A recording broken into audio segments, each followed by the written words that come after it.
मुमकिन है कोई बात कड़वी भी लगे और मुमकिन है कि इसकी वजह से मुझे किसी तनकीद का निशाना भी बनना पड़े। स्कूलों कॉलेज में मैंने इब्तदा में भी अर्ज़ की थी, आपको नज़र आएगा उनकी दीवारों पे लिखा हुआ कि स्कूल आज़ा में कुरान पाक का तर्जमा गवर्नमेंट की हदायत के मुताबिक पढ़ाया जा रहा है। इब्तदा में तो ये है कि वो सिपारे जब हमारा बच्चा बैग के अंदर रख के लेके जाता है और उस बैग का जो हाल करता है वो किसी से पोशीदा नहीं है, और उस बैग को ला के बच्चा घर में जिस तरह फेंकता है वो भी किसी से ढकी छुपी बात। भाई कभी किसी ने गौर किया है कभी मेरा बच्चा इस बैग के अंदर कुरान पाक का पारा है, इस्लामियात की किताब है, उसमें अल्लाह ताला का नाम भी है, मुस्तफ़ा करीम का नाम भी है, कुरान पाक की आयात भी हैं, वो जिस तरीके से बेअदबी कर रहा है कभी उन आदाब को सिखाने की कोशिश की है? अब तो स्कूलों में कुरान पाक तर्जमे के साथ पढ़ाया जाएगा। कुरान पाक को बेवुजू हाथ लगाना तो हराम है, और जिस तरह सूर खाना हराम है ना, जिस तरह शराब पीना हराम है, कुरान पाक को बेवुजू और तहारत के बगैर हाथ लगाना हराम है। अगर इन्होंने तर्जमा कुरान इतना लाजिम करना था तो चाहिए ये था कि पहले कहते कि भी वुजू का बंदोबस्त करो। फिर बच्चियों के कुछ अय्याम ऐसे होते हैं कि जिनके अंदर कुरान पाक छूना तो दूर की बात, कुरान पाक पढ़ना भी हराम है। कुरान पाक की आयत बच्चियों ने अय्याम के अंदर तिलावत नहीं कर सकती, जुबानी भी नहीं कर सकती, किसके आगे जाके रोएं। एक टीचर से बिल मुशाफा मेरी बात हुई, मैंने कहा यार वो स्कूल के प्रिंसिपल थे, मैंने कहा यार इसका कोई बंदोबस्त करें। कहने लगे जी क्या करें, गवर्नमेंट का आर्डर है, हमारा दिल तो नहीं करता इस तरीके से पढ़ाएं लेकिन स्कूलों में वजू का बंदोबस्त नहीं है, फिर हमें ऐसे ही मजबूरन पढ़ाना पड़ता है। ओ मेरे भाई, अगर इस हुकूमत का आर्डर है तो तुझे पता नहीं एक जात ऐसी है,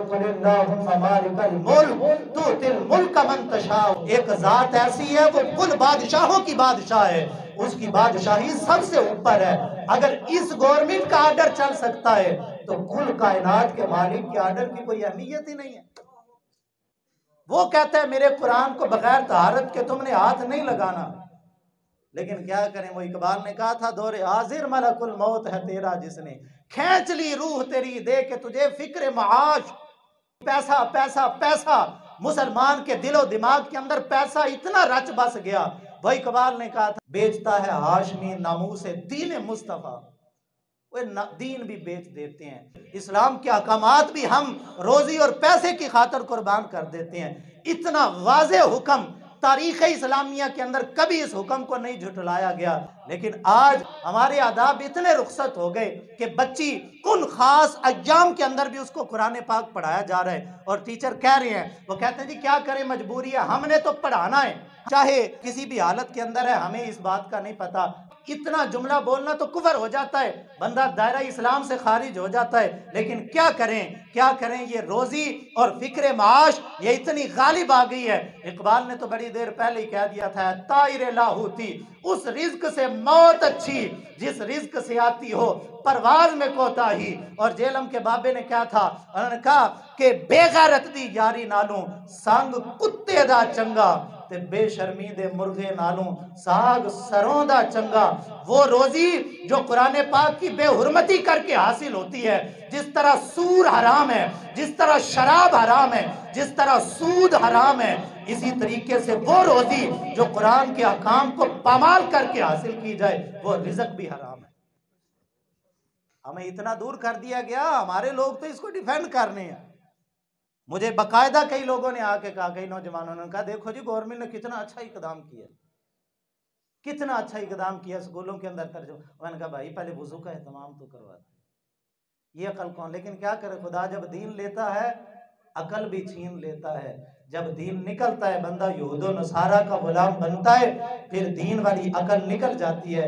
ये अकल तो थी सलाहुद्दीन अय्यूबी को, ये अकल तो थी टीपू सुल्तान को, ये अकल तो थी महमूद गजनवी को। अल्लाहु अकबर कबीरा, जिसने कभी बेवुजू अपने गुलाम का नाम भी नहीं लिया था, वो हस्ती महमूद गजनवी कहने लगे, फरमाने लगे कि आज मेरा वुजू नहीं था और तेरा नाम मेरे मुस्तफा के नाम के साथ मिलता है। और महमूद गजनवी की गैरत गवारा नहीं करती कि अपने महबूब का नाम बेवुजू हालत के अंदर मैं ले लूं। उन लोगों को थी गैरत दीन की, उन लोगों को थी गैरत ईमान की, उन लोगों को था अदब मुस्तफ़ा के नाम का, उन लोगों को था अदब मेरे पाक नबी सल्लल्लाहु अलैहि वसल्लम की शरीयत मुतहरा का।